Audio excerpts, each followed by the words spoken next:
You are listening to Claret and Blue, an Aston Villa podcast brought to you by Birmingham Live. Hello, welcome back to the Claret and Blue podcast. My name is Dan Rowlandson. I'm joined by Matt Kendrick and John Townley this evening, and I'd love to report that Aston Villa are back. 9 points in a week, gents. That doesn't happen very often, does it? I just saw you doing your hair slightly just as we came from the intro, and it just made me laugh. You know what threw me as well is that I've got a couple of tweets that I wanted to read out that I took a screenshot on my phone, and it said 8:15, and I was like, oh my god, it's 8:15, what the hell? But it's a screenshot on my phone, so I was reading that just before we started, and I looked at the camera and said, I look really horrible, and then we're on air. So now I've got all that out of the way. Was there a question? 9 points in a week don't happen very often, does it? That's the question.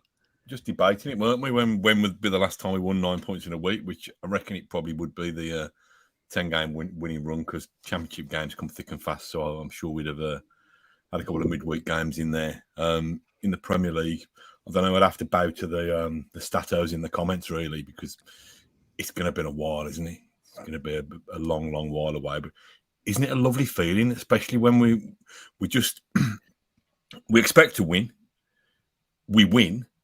And even when we're not playing kind of champagne ole football, we still seem in control of our destiny. I just think it's, the transformation. I mean, we obviously say nice things about Mr. Emery again, won't we? But the transformation in the last few months, I don't know. You know when Christian Perslow talked about what was it, continuous progression or something? Was it continuous improvement?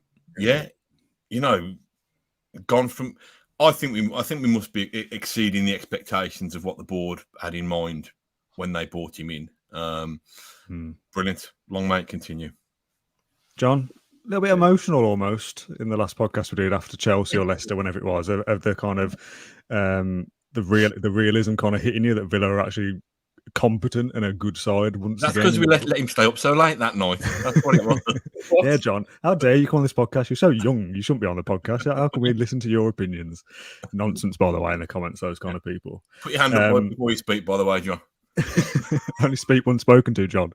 A little bit emotional almost, but not in a kind of, I'm going to burst into tears, just a, oh my God, what is happening? Do you still feel that way, or have you kind of got used to the idea that now Villa are kind of this team that are back? It's still surreal, to be honest. I think the Leicester podcast just came too soon. It was like an hour after the event, and it was just mad how it all happened. But today was more, I'd say, controlled in terms of the performance. We seem to be in control of the game. I know we'll go on to it, but Nottingham Forest set up, didn't they, for a point or maybe to nick it. And as Matt almost said there, like we're overcoming different tests now. Like I think teams are starting to show us more respect. Like Forest tried to get something out of the game by almost negating what we were trying to do, rather than win the game by using their quality in Brennan Johnson or Gibbs White or whatever it may be. So, yeah, much more control today. But to be in sixth, it's just like obviously Spurs had to win for us to get sixth, and we would have to win as well. So when we were 1-0 up and Spurs just made it 2-1, I just checked my phone to see the scores, and then it was like we're actually in sixth, and I was just looking around Villa Park and thinking like, wow, I don't remember like when we were last in that position, if that makes sense, in the Premier League, like top six. At this point in the season, at least, yeah. 8 games to go. It must have been like, 2010, 2009. So, yeah, like just special times at the moment. And to go into Villa Park today, it was like, I felt privileged to do it. Like it was just, everything's happening and we're there. We're, top, not just top 7 now, top 6. And we've got really exciting end to the season to come. And it's not exactly in our hands, but we seem to be able to kind of control our own destiny from now to the end of the season, which is a bit scary, really. But yeah, again, really a really good win, and that's, as you say, 3 in 7 days. So yeah, couldn't be any better. I was exchanging a few tweets with Ty Brace in the week about the relegation battle and how nice it is not to be involved in that, and looking at who Bournemouth play and thinking, I hope they don't win today because that affects us. I could not care less about that. To the point that me and my dad today were debating whether Tottenham winning was actually a good thing, and whether that game would have been better to be a draw, so we gain points on both of them rather than just the one. Obviously, I know Tottenham winning gets us into 6th, but we could have gained points on both of them if that was a draw. And it's like we've come a long way to be being worried about the bottom end of the table to now going, was Tottenham winning a good thing or not for our top 6 hopes? And the fact that all that's come in one season. We've said a few times, and we probably will go on say it for the rest of the season, the fact that the Steven Gerrard kind of mini 12-game season when we were so terrible Fulham away where it all came to a head, and it was horrific. The fact that all that was this season, the same season that we're seeing now, the turnaround from Emery. Was it over two? Is it over 2 points a game now, as an average, or just 2 points a game? It's incredible, isn't it? And I still can't quite get my head around how he's done it so quickly. I thought it would be, we'll get better because we couldn't get any worse under Gerrard, but we might get to 40 points or 45 points by the end of the season, and that'd be a good end to the season and finish 10th, 11th, 12th. To do what we're doing at the moment is mind blowing and exciting to see where we can go in the next 7-8 games. I just stood spoken to silence. That's the only thing with having 3 people. No one else to speak next. Need to tears up, Dan. Sorry, Matt. Your thoughts on what I've just said? I wasn't listening because I thought John was going to answer that one, so I just zoned out, mate, to be honest. I suppose for a little bit of balance then, for me and John, who have only seen the kind of the good times under O'Neill and the good times being 6th place, maybe a little bit more contrast from your point of view, being older, that the stuff in the 90s. Sorry, the stuff in the 90s where we actually achieve things in terms of trophies. Is this like good enough for us to be getting carried away with, or do you think that there's still a long way to go? I think we're allowed to get carried away, aren't we? It's been a slog. I remember when I used to go with my mates, or my mate in the 90s, before I was living at home. Before I'd go out, I'd say to me mom, "Can I have a prediction for today?" And she just, my mom's like not a massive football fan, but she'll listen to it on the radio. She'll watch it on telly and stuff. She's just said Villa 2-0. I said, "Mum, you don't even know we play, just 2-0." And I kind of feel I'm back in that Villa. I know it was 2-0 today, but I feel I'm back in that Villa 2-0 vibe where when I leave the house, I don't live with my mum anymore. That'd be a bit weird if I did. But I'm back in that vibe now where I leave the house and expect us to win. And that's a scary place sometimes, because Villa have got a habit of pulling the rug just when you think that you're on the brink of something. So I thought today was a really I thought the atmosphere was okay. I thought the Forest fans were decent. And I thought Villa Park was trying. Not that it doesn't try, but I could feel a bit more energy and a bit more effort there, that it was our requirement to do our bit. And I just thought it was like a team. Listen, we're not going to all go out and buy the DVDs and watch that game back lots of times, but it was like a team that knew how to win. Forest was so deep. There was nothing in behind them at all, really, other than Marino, I thought, down the left wing. And it was a little bit frustrating because the players that you want to get on the ball and half turn and get into space, Buendia and Bailey and Ramsey weren't having enough space or weren't being slick enough to do it, I felt, early on. But that goal early in the second half, I mean, I feel a bit for Leon Bailey at the moment, because Leon Bailey can't catch a break, whereas Bert comes on and twice the opposition have teed him up. You're still going to stick it away. But when who's teed him up today? What's his name? The ball fella. When Shelby's teed him up today, he thought, well, we needed that. We needed that break. And then when I think we could have played all night without Forest scoring. To be honest, I can't remember Martinez having a great deal to do. But yeah, we found ways. It's about solutions, isn't it? We found ways to win 3 different games in the last course of a week, and that can only fill us with confidence going forward. Yeah, we'll get through into the actual kind of match action in a second. Just as you mentioned then about almost feeling like you still live with your mum, predicting 2-0 every week. I saw a great tweet before we came on from Sam. Villa are 6th in the league and Ashley Young is wearing claret and blue. I feel like I'm 11 all over again. What a time to be alive. And I just shared it, saying I feel like I've woken up in 2008. John, did you get that same sense that I do as well, that you go to Villa Park? And I don't know how often you've been this season with work commitments and stuff, but going there at the moment thinking, we're going to win today. Almost no doubt in my mind that we'd be doing the podcast today about a win.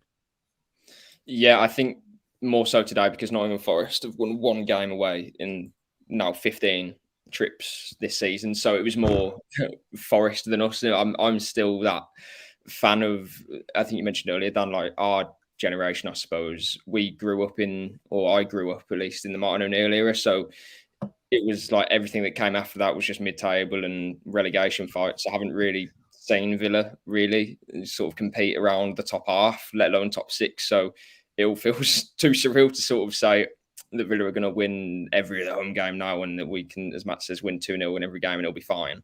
You still have that trepidation, but under Emery and how we're playing at the moment, we're just winning in a different way. Like, we're not smashing opponents and we're not playing out of our skin. We're not doing that. I still feel like we've got more gears to hit. And absolutely. we've added one player to the starting 11, obviously John Duran as well, but he's, an option for sort of a long-term plan. So to add one player and do what we're doing, we've got a summer window to come up. I know he's had a month with the players or a week in the UAE during the World Cup break, but we have a proper pre-season to come as well. So how we're doing it, I'm not too sure, but the fact that there's more to come as well, that's what's so exciting, and that's what's fulfilling me with so much confidence in the team. And yeah, we're just overcoming different challenges. Like, to win 6 in 7 Premier League games and stay unbeaten, concede 1 goal in open play, that is remarkable. Like, that's title winning form. And it's not just those 6 games. We've done it over 16 games or 17 games now, is it? I think.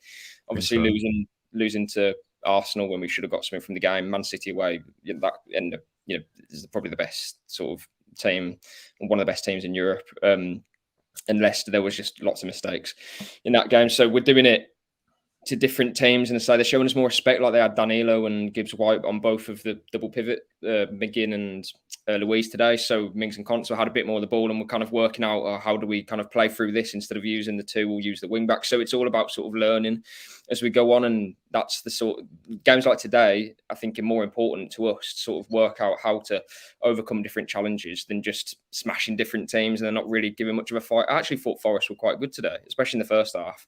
I know a lot of fans have sort of slated Cooper for his comments after the game, saying Villa didn't trouble us and things like that. And I actually agree with some of what he said. I can't lie. I don't think they were that bad. Like, that wasn't a team that have only won once away all season, and I know they set up to take a point, but they have bits of quality, and I do think they're set up well. For example, Traore's goal was gifted on a plate, and we've scored obviously with them trying to get an equaliser. So as much as I give us credit, I also think Forest did well, but then that's, in a way, well done to Villa, because we've overcome that challenge again, and to do it 3 wins in a week, Chelsea, Leicester, Forest, all different challenges, 2 away games in there as well. So yeah, that's what's fulfilling me with more confidence, because we're doing it in different ways rather than just doing one set thing of playing through one player or doing it this way. We're doing it different ways and different styles as well, which is that's what's giving me more confidence going into next season, especially. Yeah, I agree to an extent on Forest. That there's still moments throughout the game where they put a ball straight out for a throw in or blast one to the whole end, and I go, that's a crap team, really. Like, that's a poor Premier League team. But I feel like the way they set up more from them. Well, listen, they contained us, and probably not naive to play too open or play too high, because they know we're getting behind them. But I just thought that I probably expected them to be. I expected them to be more combative. They actually were flying into tackles and getting stuck in that sense. But I probably expected them to be a little bit braver, to be honest, because I think it was quite clear that, well, we scored in every single game. So that's chances are we were going to score again. I know that's easier said than done, but I think it was a bit of a foolish ploy in the end, thinking that they could come for a 0-0 or come for a 1-0. I think they probably need to offer a little bit more. But I get your point that it's not for teams to come to Villa Park and play open and go toe to toe if they think they're going to get turned over properly. We'll talk about the setup in a bit, because you're right, John, the way they set up to kind of nullify Villa's way of playing, and we will come on to that in a sec. There's just a couple of tweets, Matt, I wanted to read out because I've got my phone in my hand and it's going to keep distracting me otherwise.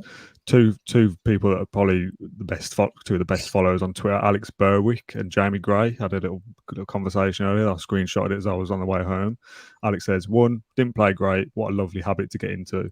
What I love is that we never panic. We just keep doing our thing and eventually it pays off. We are a proper football team, which is the biggest achievement of all. Jamie replied, when you don't play particularly well individually, which we didn't, that's where the coaching kicks in and the system does its job. When did we last have that? We win games where we've not played great in, still keep clean sheets and keep powering on. Amazing. And I was kind of like, I'll just read that on the podcast because that's how I feel, but they've said it better than how I ever would. Could talk about the goals. Get them on. Yeah, fine. That's fine by me. If they want to come on, that'd be great because I kind of love both their Twitter feeds. They speak very well. I Just don't on the think they've goal got blocky scoring. red faces either. I think they're. All right, Baldy. Um, the goal scoring. Speaking of Baldies, I thought Anthony Taylor took a while to get his yellow cards out today. I thought Yeah, he weird. let quite a few go, and because of that, That were I think- bookings. I think because of that, Forest thought, okay, then we're allowed to kick, we're allowed to chop people down, and when somebody clatters you in the first minute, you're like, the tackle's late, but it's too early to get a card out. That was happening for the first 15, 20 minutes. And then I thought it was a really disjointed game, wasn't it? There were kind of stoppages and I don't know how really got into any flow. There's only 4 minutes added at the end, which I was shocked at, to be fair. Because it came to stop for 5 minutes. I remember when there was a corner in like the 80th minute, and then a couple of minutes later, it's like the 86th, and John McGinn was still standing there waiting to take it. So I think there was only three at half time as well, and that could have been 5+ in the first half. Really quick first half, yeah. Just on the goal scoring record, you said that we've scored in every game. That's 17 Premier League games in a row that Villa have scored in under Emery, which for Villa is a record since 2009 was the last time we did at least 17 or more, and nobody else this season has scored in 17 plus games in the Premier League. So that's quite nice. Do you still keep those stats books? Do you still keep them handwritten? Is that where you've got that from? No, that's why on Twitter. I robbed it from somebody else. Get them on the podcast. I'll just rob stuff from elsewhere. But yeah, again, it's like you said, John, teams are going to come to Villa and think, we're going to be in for a game today. It's going to be difficult going to go into Villa or Villa coming to us even because we're so good away. We're going to be in a game. We're going to know that we've been in a game today. And, you've got to keep a clean sheet to try and get anything out of Villa because they always score. So the minute that we scored today, even at 1-0, and I wanted more all the way through just for a bit of comfort at least, I still thought, well, Forest aren't going to score 2. They probably aren't going to score 1. So even at 1-0, I felt pretty safe. Obviously, to finish it off 2-0 in the pretty much the last kick of the game was it looks nicer, doesn't it, to win 2-0 over Forest rather than 1-0. But even at 1, I thought, yeah, that's it. That's fine now. 46 minutes or whatever, we'll win this from here. And it gives the goal difference +1 now. That was when Watkins scored. It was like, finally we're on a positive. I don't know when would we have been a positive? That must be the first time of the season, right? Because then Everton 2-1, then Palace 3-1. I don't think we would have been positive all season, which is shockingly bad. But yeah, that was just the way Forest set up. I'm with Matt as well. They probably should have done more and be more brave, I think, in possession. But the way they set up, I just think that it's a good lesson for Villa because in most of the games, our build-up and how we've been playing out, teams have struggled to sort of cope with it, and it almost seems quite obvious what we're going to do. But today, there was a different sort of passages to play, like Contra and Mings. I thought were a bit slow on the ball at times, but that's because they're learning that, all of a sudden, John McGinn and Louise, or it would have been Kamara instead of McGinn, all of a sudden there's 2 players on them and they're not pressing us, but, what do we do sort of thing. Sounds quite basic, but then it's kind of working out for them, how to bypass that sort of challenge and get the ball into the final third, which we did on occasions well. I thought Moreno for me was probably man of the match. I think Mings as well was colossal again. Conser didn't really put a foot wrong. The whole back four really, but Moreno gave us that outlet. I think he's a really clever player. He's obviously quick, but to go from the halfway line to the byline, you can't just sprint the whole way because your defender that you're playing against, the opposite fullback, can just run 5 yards behind and track you. So he's quite clever with it as well. He's quick on the pitch and quick up here too. He's a very intelligent player. So for the money we spent on him, I think that was a really astute signing, and he's kind of coming into his own now. But yeah, it's another win. I think from now to the end of the season, we're just going to have to keep trying ticking off those wins. I think the next 2 games are massive. We'll obviously go on to it, but Newcastle, if anyone's going to stop us scoring, it'll be them. I think they've probably got the best defensive record in the league, or they should do anyway. I don't think they concede many goals. And then Brentford away, and again, a really tough game because of where they are in the table. So yeah, I think it was really important that we won today, obviously, but in the manner that we did it, I was glad that we could kind of come over that sort of test without, Forest, I think, put up a good resolve in terms of how they defended. I didn't, if we just battered them 4-0 when they were, hopeless to play against, it would almost be like, well, that says much about them rather than us. So it's good that we come over another challenge. It's another sort of positive of we played a different way, and we've shown that we can win another way, keep clean sheets again. And then, as the comment says there, no easy games. It's bang on in the Premier League.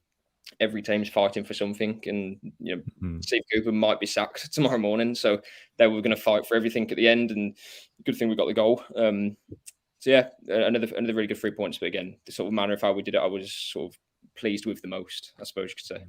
You hear a lot of people, like ex-managers and ex-players, talk about like how difficult it even is to win games in the Premier League, like full stop. Never mind putting a run together of, is it 4 in a row now for us? Or certainly 6 and 7 at least anyway. Newcastle winning 5 in a row as well. So that's kind of, one of those records is going to give next week, isn't it? So, it shows kind of how far both have come. You love Moreno, don't you, Matt? Yeah, sorry, I'm just laughing because I don't know whether I should say this, but I saw a tweet earlier. I went back and I hadn't watched Emery's post-match, and have you seen the bit where he says he actually says taking clean sheets, but it sounds like he's saying technically shit.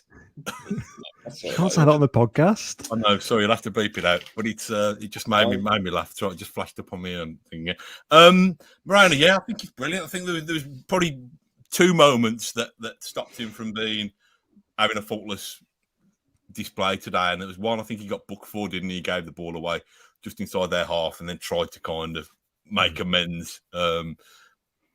And another time, I think there was just, this is me splitting hairs. This is 2 actions in the whole of a match. Do you know what I mean? Yeah.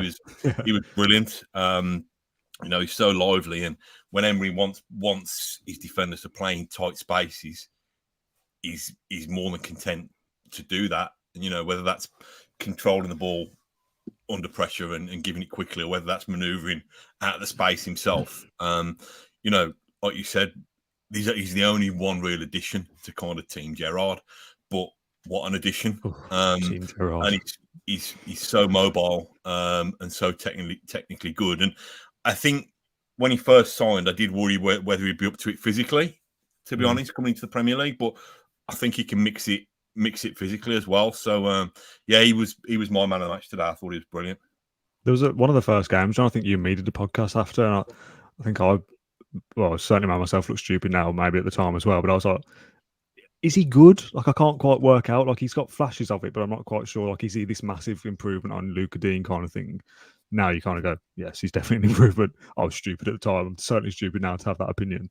But if that's kind of like an example of what Emery can do with recruitment, we did a podcast in the week about, Emery's got to do these things to get to Europe, and recruitment is obviously a huge thing for any football club. But to sign him for, what was it, 13 million or something off the top of my head, and have him be the only addition to, like you said, Matt, Team Gerrard, although Team Smith, actually, it's only Kamara and Diego Carlos who Gerrard would have signed, and they obviously didn't play today. So everyone in that side, apart from Moreno, was a Dean Smith signing, I think. So if that's like a kind of like, this is what Emery can do with recruitment. Here's a left back who can come in and make an impact straight away, and it hasn't cost us a fortune. That kind of bodes well potentially for the summer ahead to go, just let him do what he wants. He knows what he's doing. He'll find the right players for us. Yeah, precisely. And I don't think it'll be a case of him saying, I want to buy this striker, this winger, this midfielder, and this right back.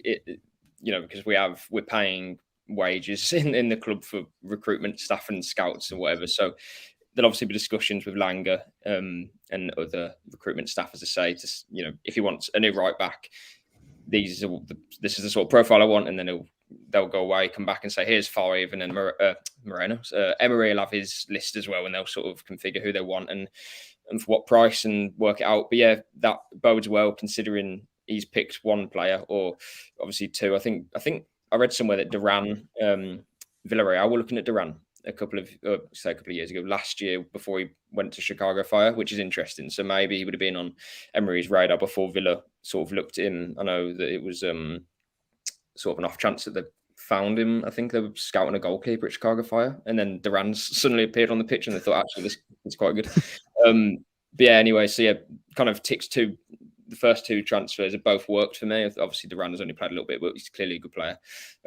So yeah, going into the summer, again, that fills me with loads of confidence, because even if we sign players that aren't good enough, or they flop, or whatever it may be, well, we've shown that with this squad we can get top 6, although it's only in 17 games. We've shown that we can win 6 games in 7, go on crazy runs of form.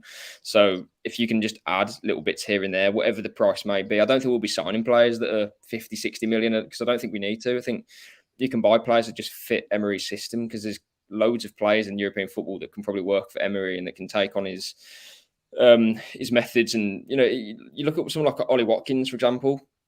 That's a player who's playing out of his skin and is doing something that he hasn't been asked to do by any other manager. Yet Emery comes in and says, right, you need to do these 5 things differently, whatever it maybe sprint less, do less off the ball running, stay in between the posts. So you almost feel like he could do that he could mould a different player anyway. Like, this might not even be the way that Moreno played for Betis. I have no idea. I didn't watch him. So you almost feel like he could mould different players anyway. If Langer says to him, all right, we want to buy this player, or whoever says something in the recruitment meetings, Emery would be like, okay, well, I can do this with him, and do it that way as well. So yeah, there's sort of endless ideas in terms of recruitment. But yeah, that's one example that's worked, and yeah, you're right. I think that's something that will bode well for the future. Just a quick correction from Jason in the comments. John McGinn was a Steve Bruce signing, of course. Probably the only good thing Steve Bruce did, really. Whose man is he? I forget. It's been all of them, hasn't he? Yeah, let's talk about. I don't know. What do you want to talk about? I always kind of set the agenda here. What do you want to talk about? I know I want to do a piece about like playing out from the back in a sec, but is there anything else you want to go through? What was the first goal? Because we usually go through the goals. I can't remember. Oh, it's Traore. Yes, I remember. So Traore versus Bailey. You just kind of touched on it earlier, Matt. Let's get a little bit more of that. It's kind of sums up both career to a certain extent. That Bailey, even after Bertrand's goal in midweek, Bailey still gets the start today. Whether that's the right decision or not, who knows? But fair play. If Emery wants to go with that, who are we to question Unai Emery at the moment? If that's what he wants, that's what he gets. And Bailey has pretty much one run down the wing, tries to do a bit, pulls his hamstring. Classically on Bailey, we've seen it a million times before. He trudges off. Bertrand comes on. He scores the goal that starts off, well, basically seals the deal until Watkins does it in the last kick of the game. And it's a tale of contrasting players again, isn't it? That Bertrand is sent packing by Steven Gerrard and then comes back and scores 2 in 2 and looks a revitalised man to a certain extent. I think it's the value of having a squad of sorts, though, isn't it? To be honest. And my nephew was saying when we're kicking towards the whole end, Bailey's going to get, we're kicking towards the whole end, Bailey's going to get his customary goal within the first 10 minutes. But I don't think he got really involved until that burst down the right flank. I thought he did well, actually. I thought I've seen it back since. Probably a better chance than I realised at the time. But we've seen it before, haven't we? That physically he does seem a little bit susceptible to getting these kind of muscle injuries, I suppose. And I know that sometimes can be a bit of a drawback from being an explosive winger, I suppose. When you're trying to accelerate like that, you do find that you can pick up muscle injuries like that. But I do feel for him a little bit. And we've dug him out a few times, haven't we, as being a bit of a trick and flick merchant. But he's not really had that run of games. He's been a starter quite a lot throughout the course of the season, but it's never really gone smoothly for him. As he'll have had a brilliant game, and then he'll have had a knock and missed a game, and then he'll come back and have another good game, or he's been a little bit off it. And I don't know, it's an interesting one to see. I mean, it feels like he's been here ages. This is his first season, isn't it? He was only. Is it second season? Sorry. What length contract did he sign? 4 years, would it be? 4 years, I guess. I'm not convinced he'll see out that 4 years. I don't know. I don't think he'll be here next season. I think going what I said on the podcast previously, I think it depends on Bailey, because we need squad depth, especially if we're in Europe. And there is actually probably an argument to say, well, actually, if you had Bertrand Traore, do you need Bailey?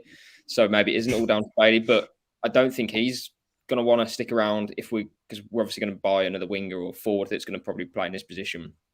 I think it's just up to him. Does he want to stay around? And the answer to that would probably be no. I think it's more dependent on who's going to want him. A player that's not really lit up the Premier League in 2 seasons, is injury prone, on probably high wages. There'll be teams that will want him in Germany, Italy, Spain, whatever. They'll still have interest because the Premier League is the Super League. Like, you need to be a good player to play in the Premier League. And I do think there is something in him as well. In his last Bundesliga season, he did really well, and a couple of years before then. So there is a player in there, I'm sure of it, but he just hasn't shown it enough at Villa. I think those are kind of simple facts, and it just hasn't worked up until now. It seems to be too late in the season for him to make a dramatic turnaround. And if he's pulled his hamstring, then what are you going to do there?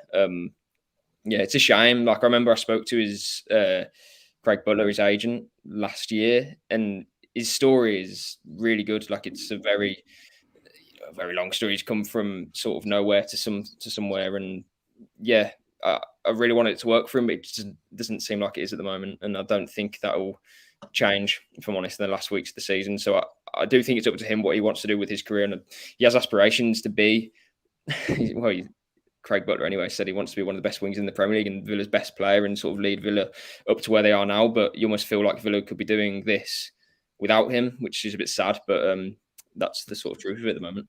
Also depends on the extent of an injury. If it's a 6-week hamstring, he might not even play again this season.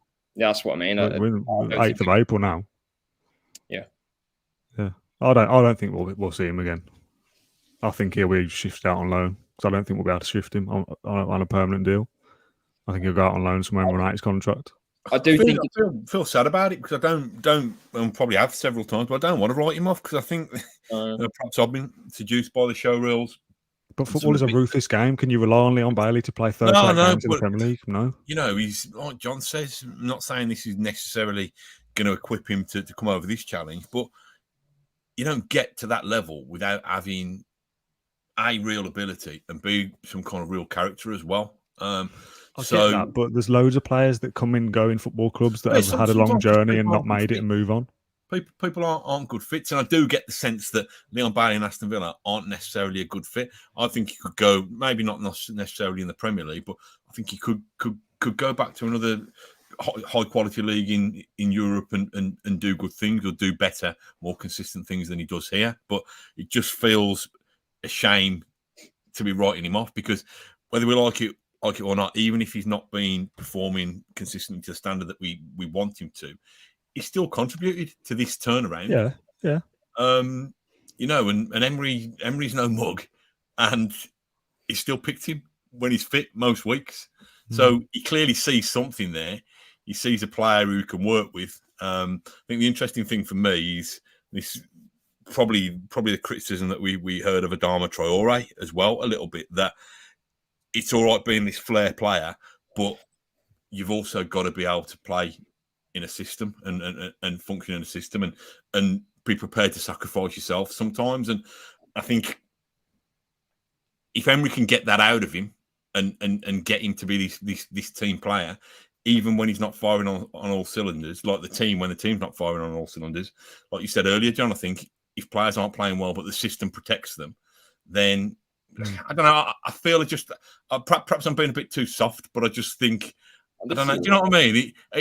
If we look at next season as well, like we've just come through 3 games in a week and our players are probably knackered by it. And then you look on the bench and you think, well, who's our options? We have 19-year-old John Duran who didn't come on today, I don't think.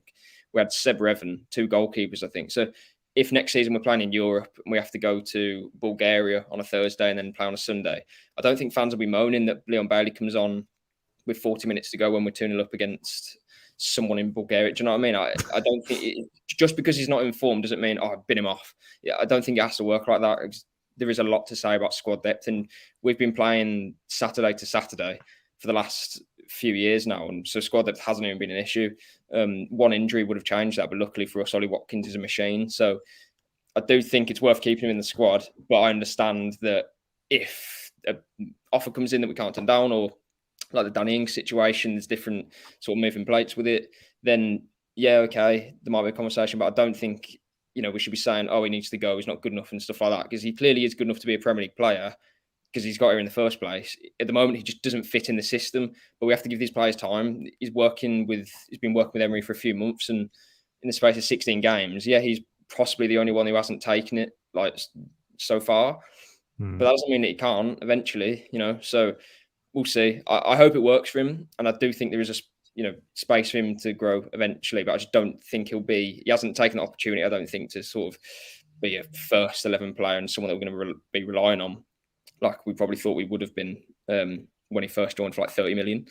But Troy always no more reliable. Listen, I know he scored two really big goals in the last I was about to say that. Yeah, he's also not the one answer. of those games. But to me, he's no more reliable an option than Bailey. To be honest, well, maybe a run of games in the team as a regular starter may prove me wrong in that. But I think the fact that we've got both of them at the moment, and he's got see how Bailey's injury is, but he's got that option to change it up. I think we'll probably be looking for an upgrade in that position in the summer, if I'm being honest. Yeah, I agree with all that. And I think, like you said, John, about that he's not taken to it yet in 16, 17 games, whereas most of the other players in the squad have got used to the system now. The system isn't going to change. So if Bailey doesn't fit it, I think Emery is ruthless to go, he doesn't fit my system. Goodbye. It's as simple as that for me. I don't think he will be here whilst Emery is here. I just don't see it working out. I'd love to be proven wrong. And of course, it goes without saying, he's currently an Aston Villa player. I watched him play today and supported him, of course, but I just don't see it working out. Yeah, that's fair enough. And it might not do, but I just think it probably doesn't help his case that everyone else has been so brilliant at the same time. Like Traore's come on and scored 2 goals. And it's like, well, actually, we can just use him and bin off Bailey. But like, come on, hasn't been long enough for him to make an impact. And he had an injury-riddled first campaign. He played under Gerrard for a bit, which weren't great for anyone. He's clearly a confidence player, and he doesn't have that at the moment. So let's not sort of dig him out just because everyone else is playing well is my sort of feeling towards it. And he does have a place in the squad for me. But okay, I understand that if he doesn't improve over the summer or whatever it may be, and Emery has a decision to make, whatever the decision, I'm happy for him to take. But I just think it's a bit harsh to sort of single him out and say, because you haven't fitted in yet, then you can't stay here, sort of thing. I know that's not exactly what you're saying, but that's the sort of feeling that I get from the fan base. Okay, let's move on from here. Let's talk about Buendia a little bit. What did you make of him today, Matt? When he came off, he wasn't happy. Punched the dugout. I like the fact that he's not happy when he comes off. I think it was difficult with the way Forest played. I don't think he had many pockets of space to try and take the ball. I don't know. I'm just trying to remember what he did. He came close, didn't he, from the one cutback from Marino. Is he underneath your desk? Say again? Is he underneath your desk? Are you looking for him? I'm just scratching my leg, mate, to be honest. I don't know where my leg is unless I look at it. I thought he was okay. Well, to me, Marino was a star man. The back four got most of the plaudits. Not that they were overly worked.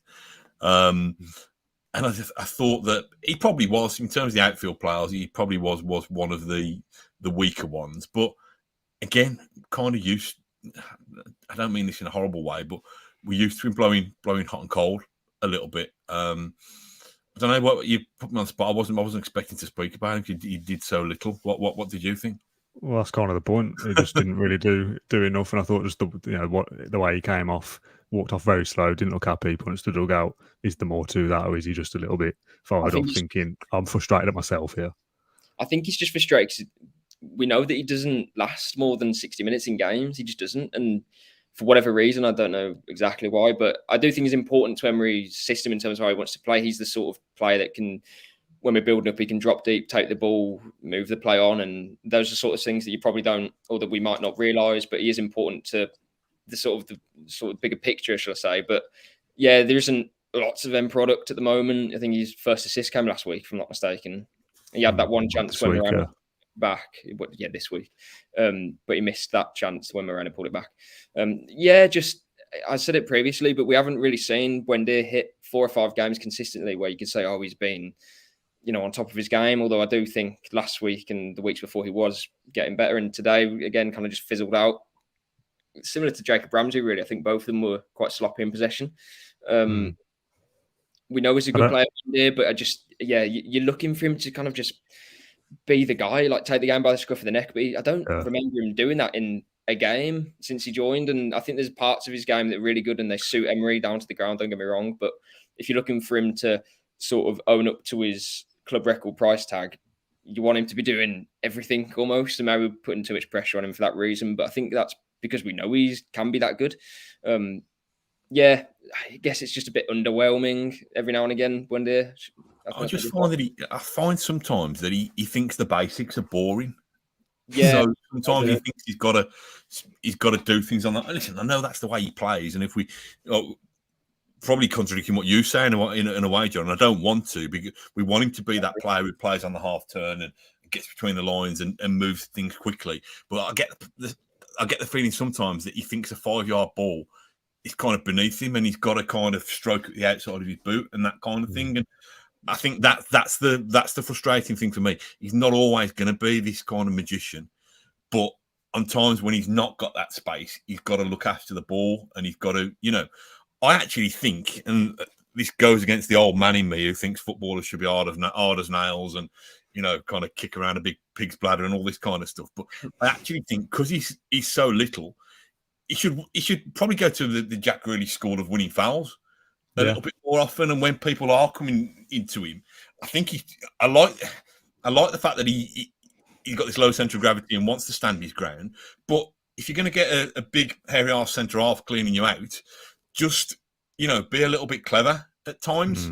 I think we squander possession sometimes because he doesn't want to do those simple things like hold the ball or take the free kick or win the free kick and stuff. But listen, there's been enough occasions when he's done really good things. He might not have got many assists, but he still weighs in with a decent amount of goals. And I think it looks like of the three of the Holy Trinity that was announced by Christian Perslow to sign to replace Jack Grealish, Danny Ings has gone, Leon Bailey's hamstring's gone, and Buendia, he's there without head's gone.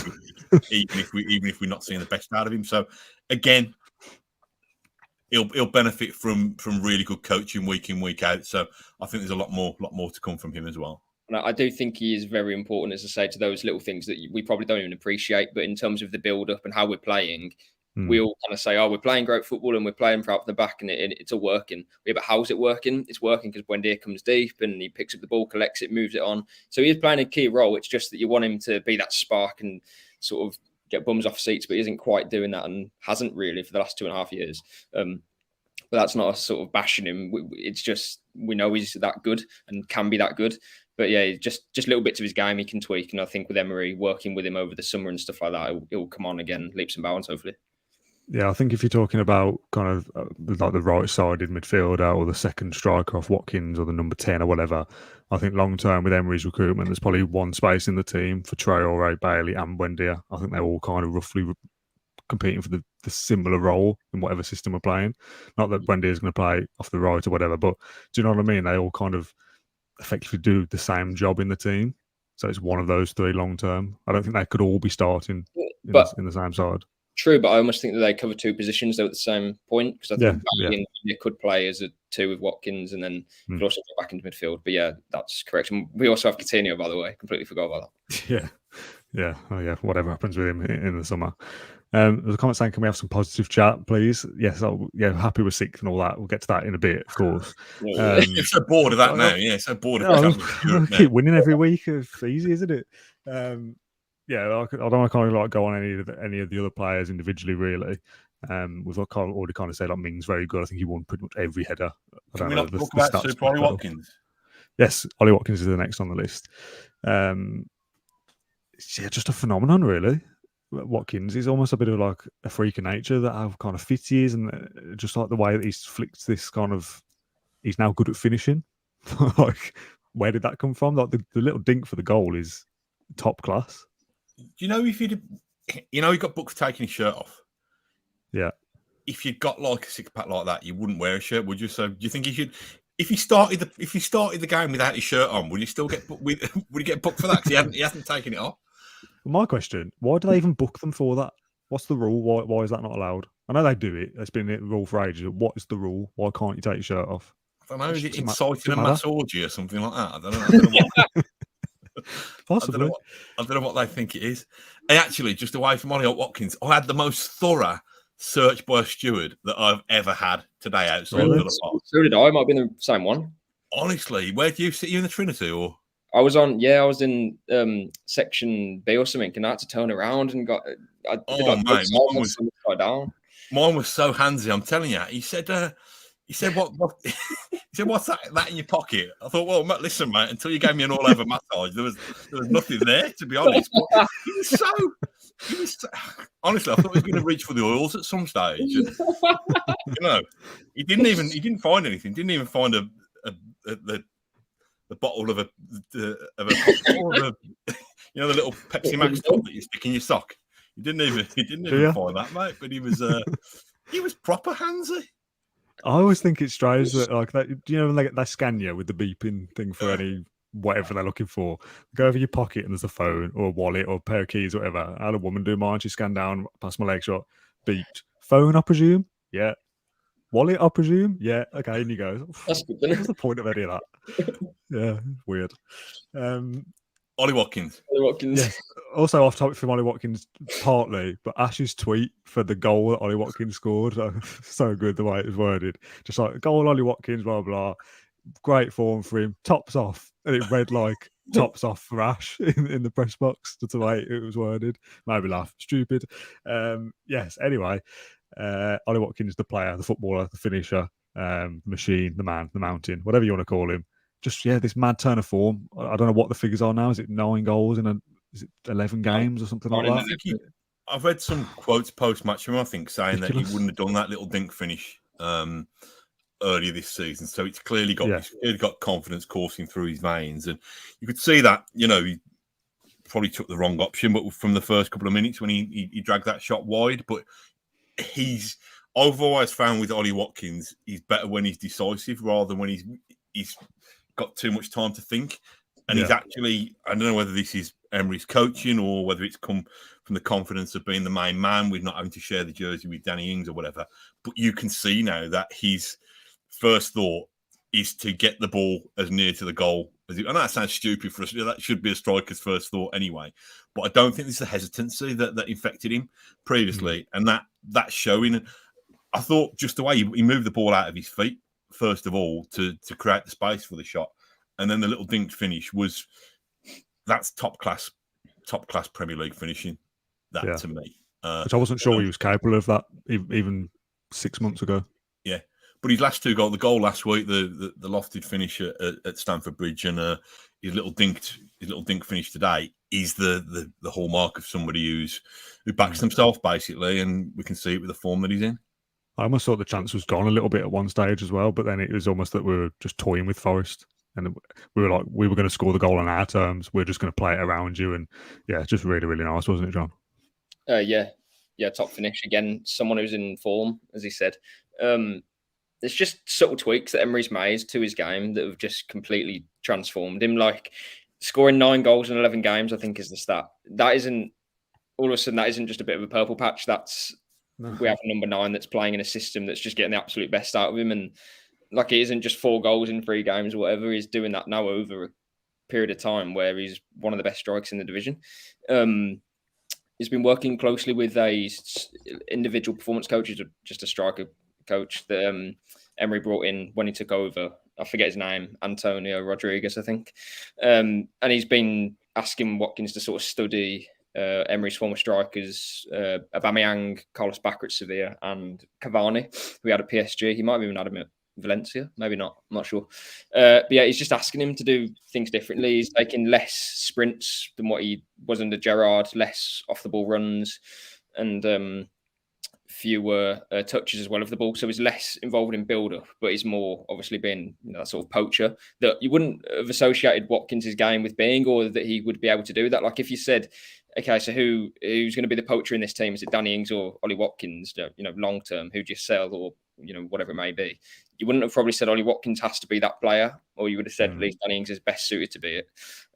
His shot conversion rate is crazy at the moment. It's gone from 4.6 under Gerrard to 25% under Emery, which is massive.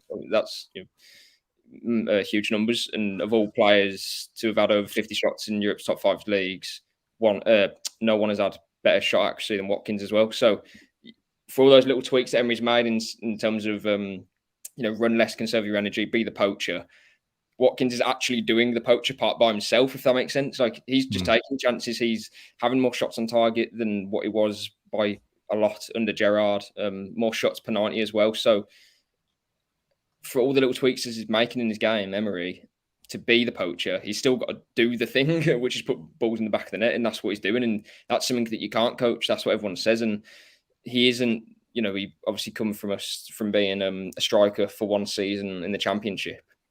And he still misses, a chance every now and again. But for the amount that we create around him, you almost feel like he can score a goal every game. Like if he isn't going to score, he'll probably miss 2 chances or 3. But in this kind of form that he's in, he's going to take one of those, isn't he? So you're almost thinking we have a 20-goal striker here, not a 20-goal striker in the Championship, because that's what I associate as a 20-goal striker. It's in the Premier League. So, yeah, how Emery's transformed his game is crazy, and how we could see it as well. That's just a sign of obviously an elite coach. Yeah, you wouldn't have thought Ollie Watkins is that player. You'd have thought he was exceptional at everything else in terms of build-up play. He can play off the wing. He can run the channels. He can do all of that. And I've sung his praises in terms of high press. In his first season, he was the only player to have had 100 duels and ground and aerial duels or something, and strikers, and just different stats that basically show that he's a very aggressive player and he can put pressure on the defenders. But in terms of finishing chances, you wouldn't associate that with him, and now you do. So, yeah, it's kind of full marks for Emery, but at the same time, for Watkins to do that and change his game so much, staggering, really. Yeah, the kind of one redeeming factor of Watkins' game when he wasn't really in form of scoring goals was that he'll work hard and he'll be involved in the build-up play. So if you just said 6 months ago he'll be less involved in the build-up play, but all of a sudden he'll be able to finish, you'd have gone, no, he won't. So how is he going to do that? How is that going to work? It is, yeah, exactly. And that's what we thought. We thought, okay, we've got an exceptional player who can do one side of the game really well. And if you can partner him with someone who can get 20 goals, then great. Yeah. All of a sudden, he's the full package. Like, what a player to have. And someone that's just coming into the form of his career is a machine. He never gets injured. Touch wood. Yeah, please touch wood. He's missed more than 2 games in 3 years. So what can't the man do? Seriously, it's incredible. And I never wrote him off in terms of, oh, we shouldn't be playing him or we should sell him because of this reason. I always said we should partner him or we should put more around him or something to do with that. But I'll admit I didn't think he'd be scoring this amount of goals and doing it not just as a purple patch, but doing it over the course of 10, 12 games, whatever it may be, and doing it well. And again, there's sort of no stopping him. Like, how can you? He gives you everything, really. If he's putting goals to his game as well, that's I'm not putting a price on his name, but that's serious money that you're talking there. So not that we're selling him, we're obviously going to keep him. But I saw somebody tweeted earlier saying that coming back from the game, I don't know who it was, apologies if they're watching this, but they said Ollie Watkins is my favourite striker. He might not be the best, but he's my favourite striker to watch in the time I've been going. I don't know how old this person was, of course. For you, Matt, who is obviously a little bit older, like I mentioned earlier, and bleeping away with notifications. Yeah, I don't know what's going on. Every time you say Ollie Watkins, I get a ping on my screen. I think not only is it a credit to Emery's coaching, and the coaching of the team around Emery, it's a credit to, I don't know, Watkins' capacity to learn as well. Because like you say, he's not been playing as a centre forward for that long. He's not a kid. He's 27 years old. So for him to be fashioned into this all singing, all dancing, goal scoring centre forward in the space of 2 or 3 months, it shows that he's got this willingness to develop and to learn. He's in his prime, really. Yeah, he is. And I think, I don't know where it was, I saw a stats graphic earlier in the week saying that the rate that he was scoring at per the amount of goals he played for Villa or played in the Premier League puts him above. I wouldn't want to dig out the names. I know Dean Saunders was one of them, but he's probably kind of 4th or 5th in the list of Villa Premier League strikers, goals per their first 100 games or whatever the stat was. Yeah. And I don't think we've, certainly me, I don't think I've appreciated it. Listen, the scoring streak he's on has obviously opened all of our eyes, but, he scored 10 goals for the last 3 seasons. Is that correct? In the Premier League, in teams that have really struggled. So, I think everybody's saying, he's Southgate looking and all this kind of thing. Again, I want him to go under the radar. I don't know whether you can do that when you're scoring a goal or more a game. But it sounds really bad because Ollie Watkins thinking, I know he's an avid viewer and listener. Ollie Watkins thinking, shut up, Matt. I don't want him to play for England necessarily. John said that we're already kind of pushing our luck with him in terms of him staying fit and all that kind of thing. I don't want him injured, and I don't want him disappearing up the M6 to one of the supposed big super clubs. So, let's let's enjoy him while we can. But I don't know. I always bring things back round to this kind of fear of, things are going so well that let's not tell anybody about it. Do you know what I mean? Let's just keep Ollie Watkins' goal form and Aston Villa's rise up the table. Let's just keep it amongst ourselves. Do you know what I mean? We don't need to broadcast it. I'm not asking you to say is he better than Dwight York and things like that, but where does he rank in terms of strikers? I just said about somebody saying he was their favourite, not necessarily best. Where do he rank for you in strikers you've seen in terms of how much you like him, kind of thing? Yeah, well, we're talking in the. I know football did exist before Premier League, but if we talk Premier League here, we've had Dalian Atkinson, Dean Saunders, Dwight York, Dejan Dublin, Benteke, Carew, probably Angel, and that kind of thing. It's really difficult. I mean, I'm an old man, so my first thought is always to think that the nostalgia, the players from yesteryear were better, but probably sounds really crap and a bit of a cop out. But let's see where we are in 2 or 3 years. If a lot of the players that I've mentioned, with the exception of the recent one, well, I suppose even like Gabby and John Carew were playing and scoring goals and leading the line in teams that were challenging in the top 6. So let's see what Ollie Watkins can do with that, hopefully for another 2, 3, 4, 5 years more. But he's winning me over, to be honest. I must admit that I wasn't 100% convinced in terms of, sometimes I thought his hold-up play wasn't great. Sometimes I thought that, you'd probably need 10 chances to score one. But he's becoming a more rounded player now. And let's hope that this is the future rather than just a kind of purple patch, just this confidence that's seeing him through. Let's hope that he really has developed and kind of morphed into a top six Premier League striker. That's the point as well. He looks like the full package now. He's added, obviously, goals. But today I thought he bullied that Felipe for Forest. Every time the ball come up, he'd use his body really well. We know he can win headers anyway. I think he was like the first or the last player to score like a hat-trick of headers in the Championship or something. So he has the full package. It's just putting it all together in every game and consistently. And obviously that's the challenge, to be one of the best strikers in the Premier League, which is what we need. Over the last 6, 7, 10 games since Emery's come in, even he has been that. So he just needs to continue to do it. And even if he's playing at 75% of what he can do, I still think that's a brilliant player. And couple that with who's going to partner him next season, because again, this is the team that Emery has inherited from Steven Gerrard or Dean Smith as it was today without Kamara and Carlos. He hasn't partnered him and used different players around him that's going to get the absolute best out of Watkins. So again, that sort of goes for different players in the team, but to get the best out of Watkins, that's still to come for me. So again, really exciting, and hopefully he can kick on. And I think he's only got 2 years on his deal. I think that's right. He signed when he signed in 2020, whatever contract he had then. He hasn't had a new one since. So he's almost 3 years into that. We need to wrap that up this summer, or if not before, just because you don't want conversations to start going around again. He's probably going to play for England in the summer, and then we all know what happens from there. So get him on a new deal, pay him what he needs. Big extension. There's your striker for the next 4 years, and he's proven that he can do it. So I'm really, really happy for him. Do you think that Watkins, we've spoken about him benefiting, playing better individually and benefiting from coaching in that sense, but do you think Watkins has benefited from the system as well, that he doesn't look isolated so much now? Obviously your tactical podcast with your man last week about Villa trying to move the ball up the pitch methodically with these, playing in triangles. Do you think Ollie Watkins' hold-up play looks better because he hasn't got to hold it for 20 seconons now? He's got to hold it for 5 seconds, and then there's going to be an out ball for him. Do you think that's helped as well? Yeah, and he's always got options, hasn't he? As you suggest, Matt, he's got a John McGinn rampaging past him. He's got a Buendia there. He's got another player. There's always 3 or 4 players around him. He's got Moreno coming on the overlap. The system just works perfectly for the players that we have. And I don't know why we didn't think about it before, when we all said, 4-2-3-1 is the best thing after Aaron Danks beat Brentford.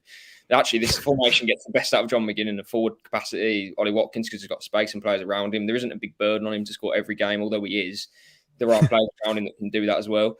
And as I say, the player that's going to come in, or the couple of players that are going to come in the summer, are going to complement him. So yeah, it's it all works perfectly for him, and he's in the best form of his career. He must be loving life because it doesn't show any sign of letting up. But as I say, he's going to have to miss 2 or 3 chances in a game to not score, if that makes sense. So he's always going to have a chance to then score in the next game, and it all seems to be working for him, and that's always going to benefit us moving forward.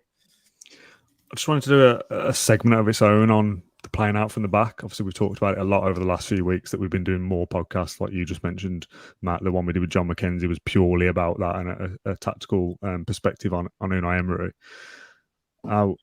Today, it's almost that it's not that it didn't work, but it's the first time I think that we've come up against the side, especially at home at least anyway, that the opposition didn't really press us. Maybe one of the first times I really thought, oh, they've kind of pressed us into something like 25 minutes in or something. So like for Villa to kind of sit back, wait patiently for the opposition to press. When the opposition don't press, you kind of think, well, this waiting around at the back isn't really working because Villa are expected to then go and break the side down, and they haven't got the space to do it because Forest are just going to sit deep and go, no, okay, you do your thing. We don't really care because we're happy to see out this game 0-0. You said, John, before we came on that they were kind of pressing on Kamara, Louise and McGinn instead of the centre halves. Yeah. And then in the second half, me and my dad were talking at half time, and he's saying that when they are on the ball, Mings and Konsa, they've got to run with the ball and they've got to bring it out further.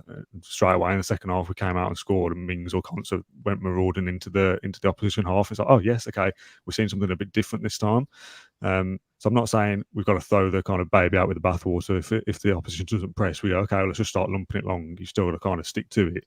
But I felt that was the first time where the opposition didn't press us, and it was kind of like, okay, Unai, what do we do now? Like, they're not pressing us. What do we do? Is that fair, or am I just being stupid and I saw it wrong? No, you were. That was exactly what it was, and this is where it comes down to the players in terms of they've got to figure out for themselves, and as they did today, well, I think it's coming up with solutions to sort of realise, right, this is what the opposition have done. As I say, it showed us respect because Steve Cooper thought, well, we're not going to press their centre halves because Villa in the last 5 games have won or whatever, or almost all the games, so it's clearly working for them.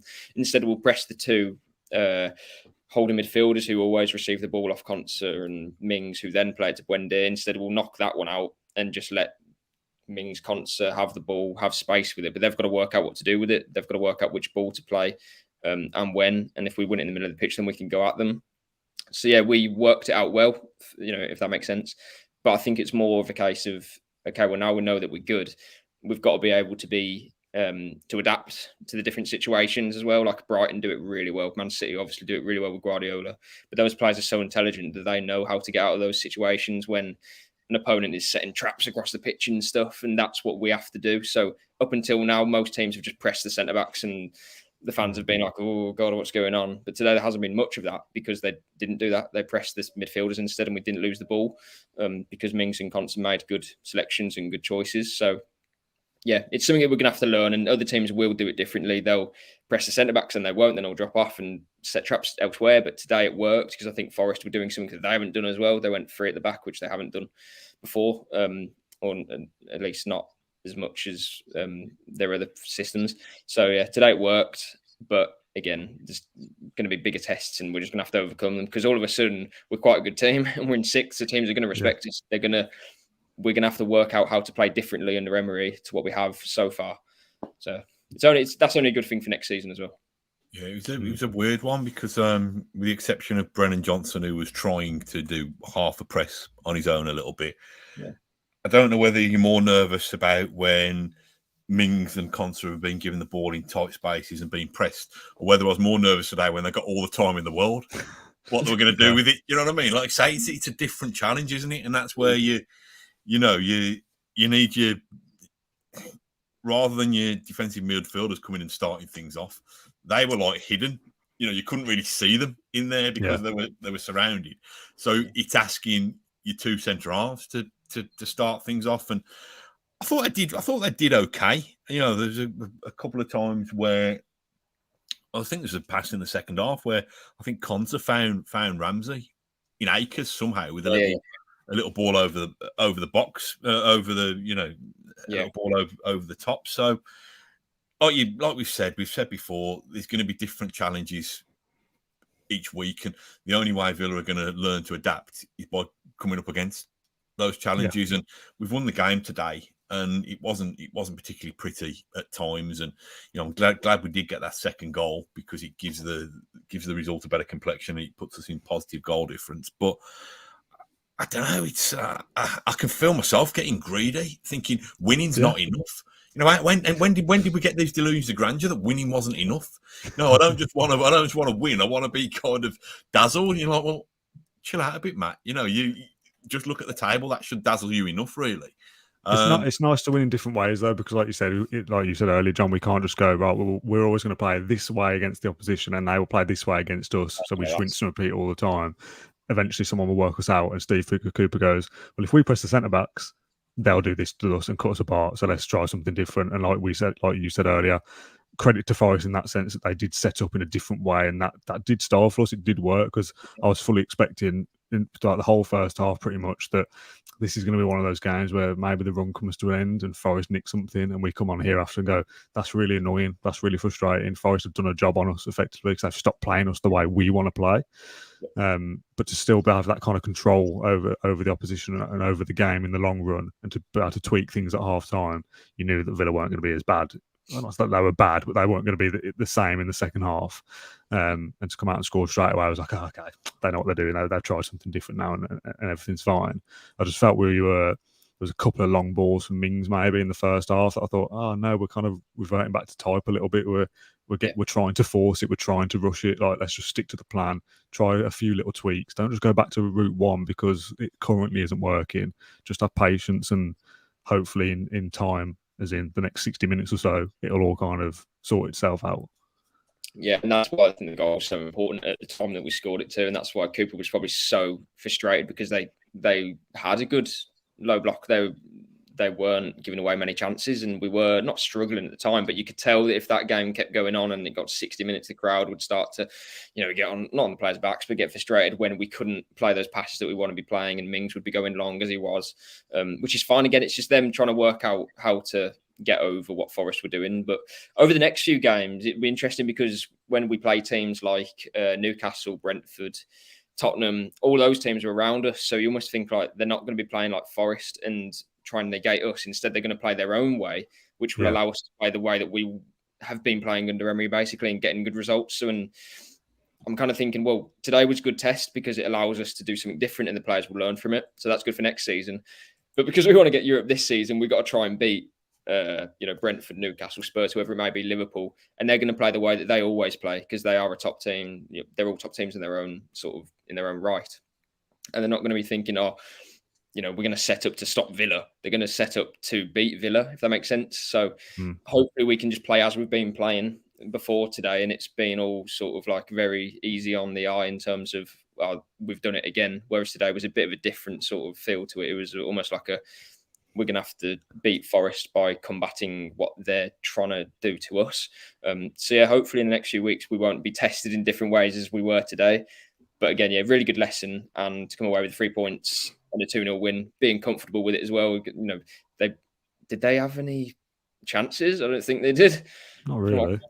I don't remember a chance where they think so. He's made a simple save, hasn't he? And there's one where they're split down the middle and he's come off his line and cleared from the edge of the box. There was no one under the cosh necessarily. But there was that one. I think Danilo went through and had a left foot shot. But Martinez. Just as a quick note on Martinez, he makes everything so easy. Like the amount of corners that come in right onto him. Yeah. Just out the sky.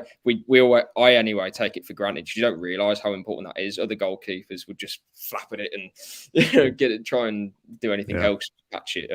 He just takes all the pressure off the defence, and that again allows us to be in control. There was no stress today. And again, I think the crowd were good in that way. Like we weren't, massively put under pressure. In terms of the two centre-backs, but the crowd weren't negative when we went back to the goalkeeper or anything like that, which I think is good. Probably because we're winning games and it shows that it's working.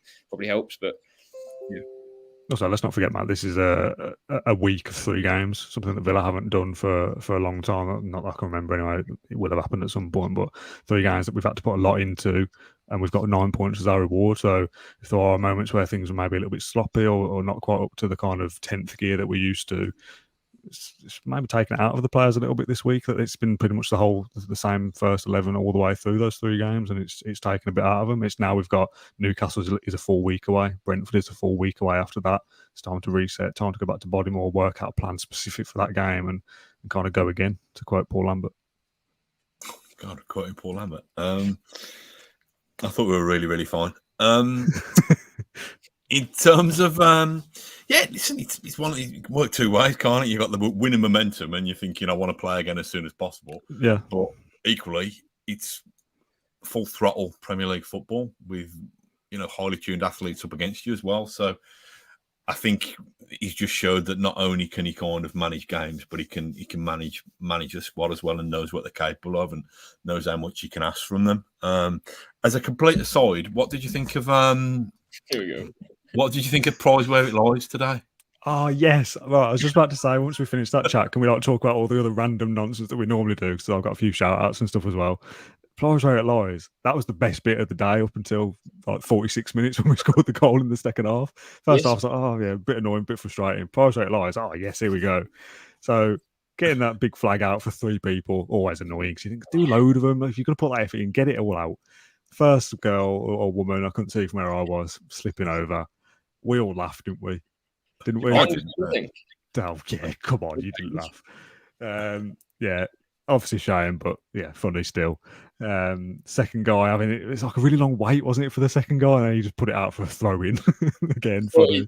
He wanted the ball move, didn't he? He thought he was going to do it. His line of vision, wasn't it? You could just see it. Yeah. I like his preparation, to be fair. Yeah, but then if you're going to put it out for a throw in, you've wasted all of our time. And then the last guy getting it and landing on the monster section. No disrespect to Monster if they want to sponsor the podcast. Yeah, send me an email. But getting a year's supply of Monster. Come on, I can't think of anybody in that ground who needed it less than him. Because did you see he did a slide after he'd scored, after he got it? I thought the last thing that bloke needs is some kind of artificial kind of energy boost, to be honest. And another thing, a couple of more things about Prize Where It Lies, and this is why I brought it up. I've only just realised today what a crap title that is. What? Prize Where It Lies. Where the ball lies, you win that prize. That's yeah, no, but I've got some alternatives. So okay, gear in the sphere. Because if you get it in the sphere, you win the gear. Yeah. Oh, that's much better. Or bling in the ring. Oh, that one, do you like that? That's better. That feels like Mr. T. So bling in the ring. And have you seen the little wheelbarrow it folds down into? Yeah, that was massive circle, and it folds. It's like origami, mate. Honestly, blows my mind. I love the little random section at the podcast where all the viewers suddenly start to dip off and leave and go, I've finished with the football now. It's 10 o'clock. I'm going to bed. Shout outs. I've got a couple. I know you've got one as well, John. Do you want to get yours out of the way first? Out of the way, as if we just go, shout outs, get them out of the way. Yeah, I met Paul before the game, so it was nice to meet you, Paul Davis. And he loves the podcast and says that he comments as well. So, yeah, thanks for the support. Okay, well, hopefully Paul Davis, if you are watching, I'd like to see a comment underneath. And if you like he's got a random username that isn't Paul Davis, can you comment, hi, I'm Paul, I met John or something so we know it's you. There's 2 for me. I saw Jude Aston before the game. He shouted me as I was walking into the ground and said, Dan, and I was like, turn around and he was there. And he's like, I've had people coming up to me saying that they recognise me from the video and said, I'm an inspiration, all these kind of things. I was like, oh, that's really nice. He said, I'll send you a video at some point of me saying thanks to people if you want to post it or whatever. So that's really nice. So Jude, top man as ever. The second one was in the ground. Guy came up to me called Steve. I wrote it down on a text to John because I wanted to prove Steve wrong if Steve is eventually watching. He was he's on one of the medical team, on the not for Villa or Forest, but for they've got emergency medical whatever. Yeah, maybe. He was on the pitch, and he came up to the stand and said, "Dan, can I shake your hand?" And I said, "Yeah." Shook his hand. He said, "Love the podcast, love all you guys. Tune in every week, blah blah blah, usual stuff." Which I said, "Thank you for." As he went to walk off, I was like, "Oh, what's your name?" He said, "Steve," but you won't remember because you never remember. So I said, "I'll write it down." So Steve, thank you for saying that you love the podcast. We appreciate it. I am terrible with names though. So yeah, I'll put it's Steve. Let me remember that later. I also texted John saying Bailey's cheese string hamstrings have got, which probably could have worded it better, but that's kind of how I feel about it. So that's my shout outs done. Is there any other little bits of nonsense that you want to get out of the way, Matt? There's usually something. We've dragged on a bit, haven't we, to be honest? A lot of football chat today, though. The only thing was just because it's obviously Easter tomorrow. What's your chocolate of choice? Because I can't look beyond. My wife's got like a big bag of Lindt at the moment, but they're too sickly. So I'm a Cadbury's man, mate. I know it's a bit boring, but I don't think you can beat Cadbury's. I quite like a Nestle egg. I like some kind of Nestle chocolate, like a Kit Kat or something. That's what I like. I was bought a Lindt egg though. I had a Lindt egg for my other half, one of the blue ones. They're quite expensive to be honest, but she said, "I got you this. I thought you'd like it," and I do like it. It's nice. Do you open yours like on Easter Sunday? You one of them, or have you already opened it and eaten it? I just do. I just eat all the kids' ones, to be honest, and just say, "Oh, your nan and granddad must have forgotten you this year," and that kind of thing. To be honest, with chocolate all around my mouth. But that's it, man. Yeah, I think we're done. A couple of in the comments, people said that because Prince William was there, they were doing more rigorous searches about them. Oh, I forgot about Prince William and George. Yeah. Proper little glory hunters there, aren't they? We win a couple of games, go into the top half, and they come flooding back, don't they? Yeah, also, Nassef there again as well. He's been at the last few games. He's only here now. We've got good. What do you think about having a bit of kickback about the a couple of things? Going to, getting a Lamborghini and going to Spain. Lamborghini and Emery is the worst rhyme I've ever heard. There's a few people saying actually it wasn't Purslow who did that, driving that Lamborghini. Yeah, that's me. Nassef mainly with driving force, wasn't he? We think. So yeah. I think Purslow went there, to be fair, after the Brentford game, but it obviously was in a plane, not a car. Boo you, John. Stop ruining it. No one wants Purslow in the song, all right? We want it changed, so change it. What's Purslow in the song for? Come on, I'm not the only one. Come on. Christian Purslow went, no, he didn't. Nassef Sawiris sorted it, all right? We've all seen the picture of him and Emery in an office somewhere with a shirt. Purslow was still in charge. Gerrard would still be here. Wes and Nassef, it'd still scan the same, wouldn't it? Wes and Nassef went to Spain, and Lamborghini just don't rhyme, does it? What would you have instead then? I mean, the E of Lamborghini rhymes with E of Emery. Lamborghini, Emery. I'm not really a car person. Is there anything? I love how these chants, like the Di Matteo one was a Ford Mondeo, because you've got to get the car rhyming with the manager before you do anything else. Yeah. It's got to be a good Bentley. Bentley? Is a Bentley better than a Lamborghini? I know it's not long. It's not long enough then, is it? Went to Nassef and Wes went to Spain in a Bentley. Emery. I'm not sure. It needs to be like in a shiny Bentley. You can have shiny Bentley, but then who's going to change it to shiny Bentley? It's going to be Lamborghini. Let's change it from Purslow.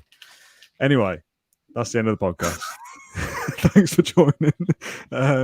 Unai better than Hyundai. It's not pronounced Hyundai though, is it? They've done a new advert now. Is it like Hyundai? Yeah, it's just a noise, isn't it? Here we go. Yeah, we've done enough. An hour 15. Thank you very much for tuning in as always. 700 people watching live at 10 o'clock on a Saturday evening, so fair play to you. That's a great commitment as always. A lot of good football chat in the first hour. A lot of nonsense in the last 15 minutes, but we got there in the end.